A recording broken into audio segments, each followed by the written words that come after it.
Well, it's been a while since my last video. I thought I'd give you an update, and as you see, I'm not in my garage anymore. I'm on what you would consider, I guess, the inaugural sojourn for my rig. And as I'll show you, it's not completely finished yet, but I figured I needed to do some camping in this thing in order to figure out, you know, what I needed to change. And I've made some pretty big changes in it that I wasn't really sure about, but I made things too big rather than too small, thinking that I might have to cut things down a little bit. But I'm camped out here in Utah, came up near the beaver area, and I've got a beautiful spot here. I wanted to show you first the camp, and then I'll give you a little tour of the van. I was lucky enough to score a nice place beside a babbling brook with a lake in the background, and this is what she looks like right now.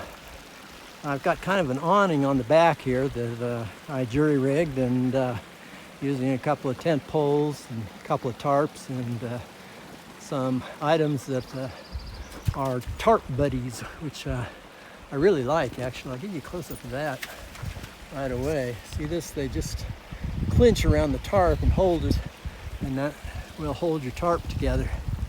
So there's Lacey. Okay, the first thing to notice is that I put in a window. All right, and this was kind of a bitch to put in to take out actually the panel. So this is the panel that I actually took out to make room for that window. And it was difficult because around the frame of the panel is this really high bond tape that you commonly see, and it is really hard to get off. Now, some people say they've used a knife to get it off. In one video I see somebody has a specialized instrument with a cutting wire to cut that tape.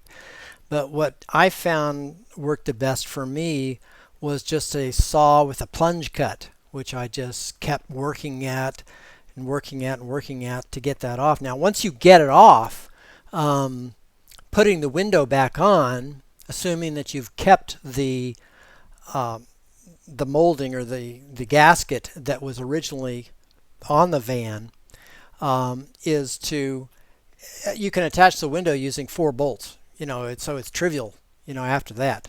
And so then it's a pretty straightforward job.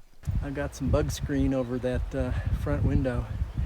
I would have to say that the roof frame is looking a little ragged right now because I am having a devil of a time with leaks out of the baffles. I don't know if you recall, but I put in some baffles to keep water from sloshing back and forth, and I think I really need to do a major redesign of those baffles because they're not working very well. But that's a story for another day.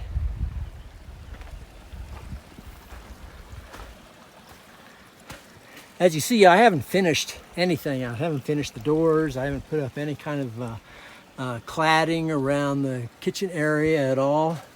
I do have my filter in there. My Berkey filter is good to go.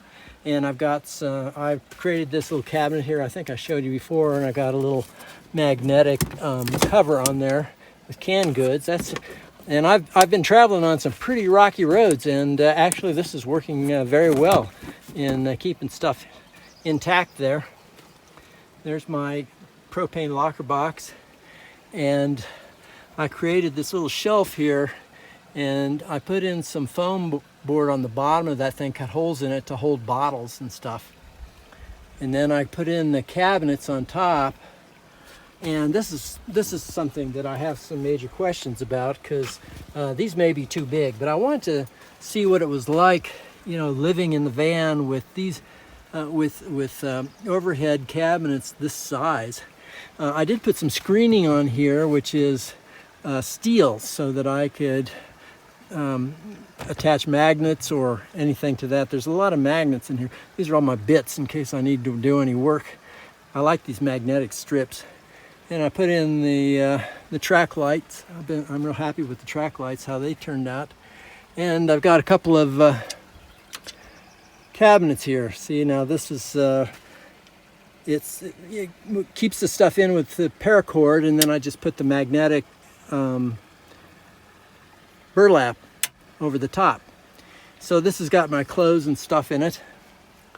And then over here is another area where I keep tools, and that's where all my internet stuff is. I've got my cell booster in there and some other miscellaneous stuff. I do have my table installed, and this works pretty well. It wouldn't have worked if I'd made it any bigger, but it's very nice to put my laptop on there, and I can watch movies at night, etc. I did put up a barrier between the cab and the cabin here, and what I did is I got a sleeping bag and I ripped it, and so that I have the zipper in the center, and I can zipper that thing down to keep that closed, and then I put in some grommets in the top there. And then I've got another cabinet over here, same story. This is where I keep basically lightweight dishes and storage containers and stuff like that. I made a little spice rack, you know, that I attached to the top of the frame up there. And you know, all my electrical is mounted inside the foam there. Just a trash sack. As you recall, I designed this whole thing to so that I could pull this whole kitchen unit out. Now what I'm finding is that that's probably more trouble than it's worth. If I were going to be someplace for a couple of weeks, then I might do that. Otherwise, I'm going to keep it pretty much there. Now, of course, in the future, I'll have a facing on here to keep these drawers in. Right now, I'm just using this bungee, which actually works pretty well. And I've got my stove there. And what else? Let's see. Oh, I made lots of little hooks. You know, basically, I took some hangers and put those on there. I've got my shower. This is the shower I created, and basically it circulates water so that I can take as long a shower as I need to. And what happens is essentially the water circulates through the top hose there, and then it is sucked up in the bottom through a filter and goes back up through the pump and gives me, you know, circulating water for as long as I need it. One of the key parts is this hanger that I fabricated out of 2-inch aluminum, which basically hangs on the door, and then it holds a water nozzle, and it also holds the shower curtain, you know, which is connected via a bunch of paracord. It's got rubber on the top so it doesn't scratch the door, and I can actually hang it the other direction as well. I can hang it so that it extends to the outside of that door rather than the inside of the door. And then it's held in place by those little brackets that are drilled into the door itself. And the other end of it is forked so that it holds my nozzle, and also it allows me to attach all of the ropes that are holding up the shower. The other end is placed inside an oil pan. It's got a sprinkler head which is velcroed basically to a RV filter, and that RV filter is connected via a coupler to a garden hose which goes to the input of my DC water pump. So this is where I catch the water, and then I suck up the water through this filter in through the pump, and then I pump it back out the top through the top nozzle, and I just keep circulating the water. This is an idea that I got from the 1 Hour Shower Guy, and it works pretty well if you put a little Epsom salts in there and some really biodegradable, you know, camp-friendly soap, and don't go crazy on the soap, then, you know, your filter will last pretty well. and you can take a shower for basically as long as you like. I'll show you that. I made a little holder for my paper towels and toilet paper to put there. And one thing that I did on the roof, which was, first of all, I've got this cellular booster antenna right there, and then I put this net. I found this net to put over the back end of my roof assembly there, so that I can travel down the road and I can store trash and things, in that area that's covered by the net.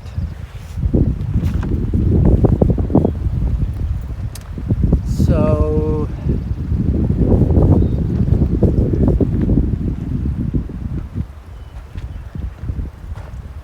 this is what the storage compartment looks like on the other side. And I put in a few little drawers here, little boxes, custom boxes to hold my stuff so that they don't bounce around too much in there. And there's the fridge. And the fridge actually I made so that I can pivot this fridge out.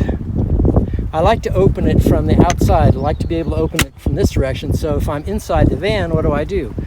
Well, I've made it so that I can pivot the whole refrigerator out so that I can lift up the lid from the inside.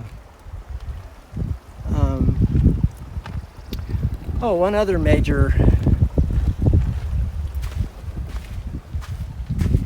other major feature is the floor. Okay, I put in the flooring here, and these are basically square panels, all right, that you cut according to the template for your floor. And then it looks a little gnarly here at the end, and I may end up gluing these down better because they tend to pop up when I step on it. But I put in some reinforcing here so that I can actually step down on this, and this frame bears my weight when I step there if I step too close to the edge. So this is the cardboard template that I kept when I cut out the plywood for my floor. And then I used that as a pattern, and I cut the flooring to match it.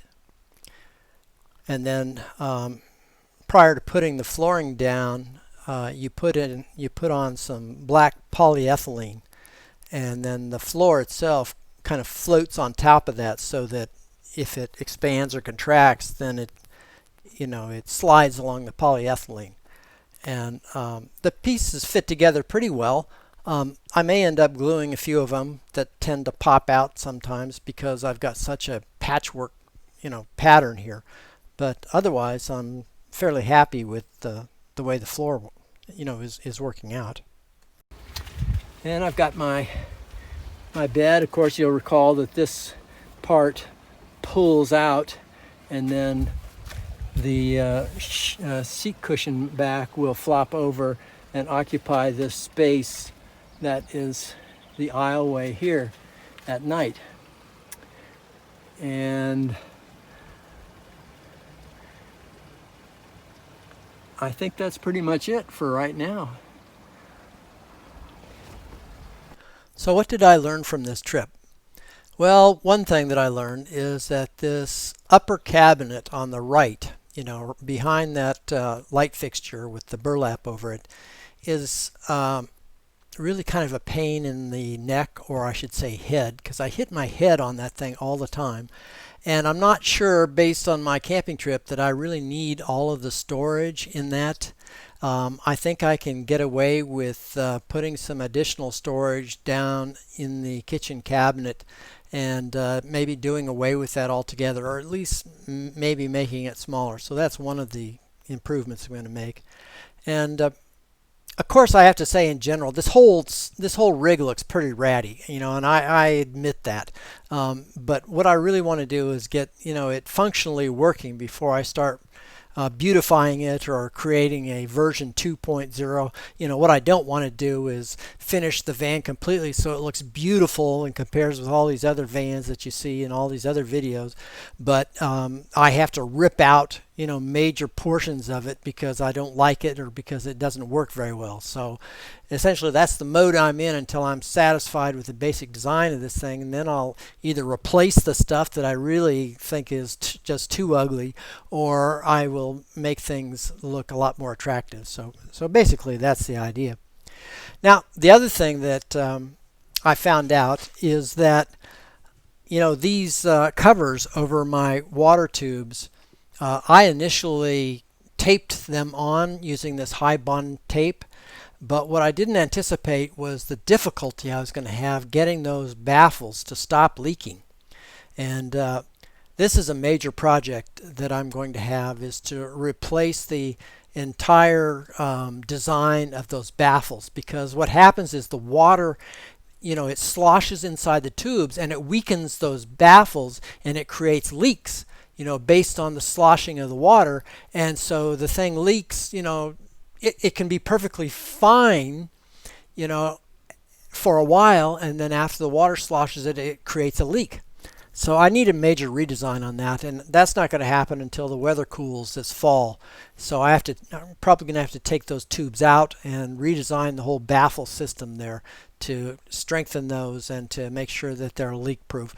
But for now, what I decided is I need to replace these panels on top with some sheet metal panels that I can basically, you know, unscrew and screw on, so I can you know, take them off and reattach them as I need to.